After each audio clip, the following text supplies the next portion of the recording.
All right, so this is going to be a little bit of a roller coaster introduction on this take. You know, we've talked about the Lakers a lot, and I've basically called them fakers. I'm like, we keep talking about them, but we know that they're not going to make the playoffs. And their trade period, fantastic, well done, right? What they got rid of, opposed to what they got in, very well done.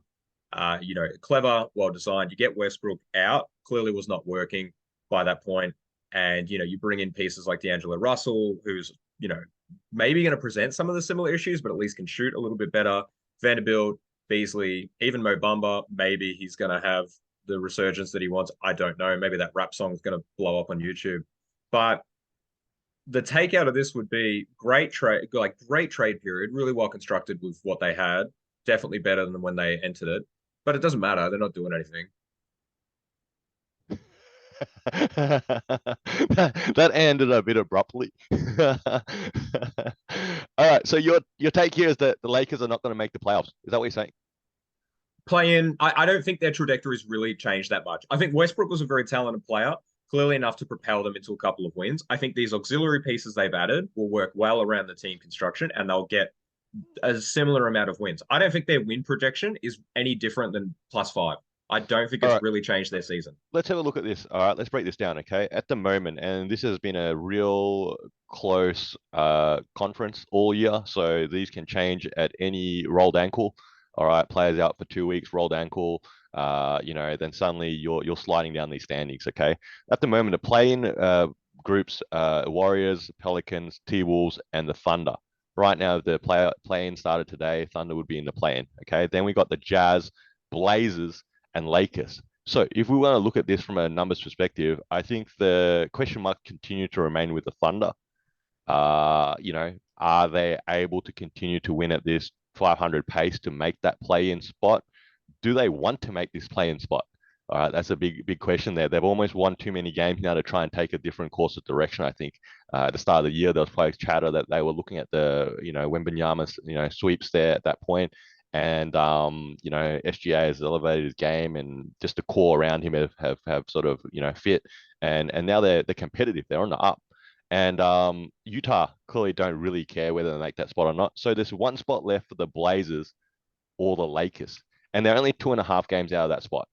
So you're saying now again, health is always a key factor here. That with a healthy LeBron, healthy AD, now with D'Angelo Russell coming in and playing the one spot, huge upgrade there, I think, at that spot there, and the sort of little roster moves they've made to sort of add some shooting and some size and some depth, they can't make up 2.5 spots. Is that what you're saying? I don't I don't want to buy into this whole thing of like making the playoffs or not making the playoffs, right? The only reason why is because if they don't make the playoffs, it is an unsuccessful season, a waste of LeBron's talent, blah, blah, blah. If they make the playoffs, all we do is delay that narrative that we're going to default to by a couple of weeks or a month at tops, right? We know if they make the playoffs, they're out in the first round, they're out in the second round. It would be unfathomable for them to go all the way to the finals and actually win it, right? So all of this discussion about them being better, are they going to make the playoffs or not, doesn't change the ultimate outcome that the Lakers sincerely are out of contention. It really is. That window is done. It is done. They need young pieces around LeBron to carry him through the regular season. AD, if healthy, is great, but if is the operative word that we've overused so many times now. And those comparisons about, oh, we call AD street clothes, but Kawhi's missed more games. Well, funnily enough, AD is actually running out of games in that little window to not have that used as an argument anymore. Like he's going to accumulate more missed games. And now he's having games when he rocks up and he's actually just not as good as he used to be. So, are we going to talk about games played? Are we going to talk about talent? But all of these hypotheticals that are coming out of my mouth don't change the fact that when June comes around, the Lakers are no longer being a talking point. I think I have a different take on this. We'll come back to this come the playoffs, all right? Because I think, like I said, reading that list there, that that 10th spot will go to the Lakers. All right. I think that they can and they want to. That's the whole idea. This is Lakers. Lakers never looking to bottom out in that sort of sense. In fact, the Blazers were sellers at the trade deadline. Jazz are obviously sellers at the trade deadline. And I don't think OKC, look, if they make it, it's a great experience for this core group, I think. And they're 2.5 games up, don't get me wrong, but there's still a fair bit of basketball to play here. And the Lakers are gunning for that spot. And I think if AD can stay healthy, that's the key.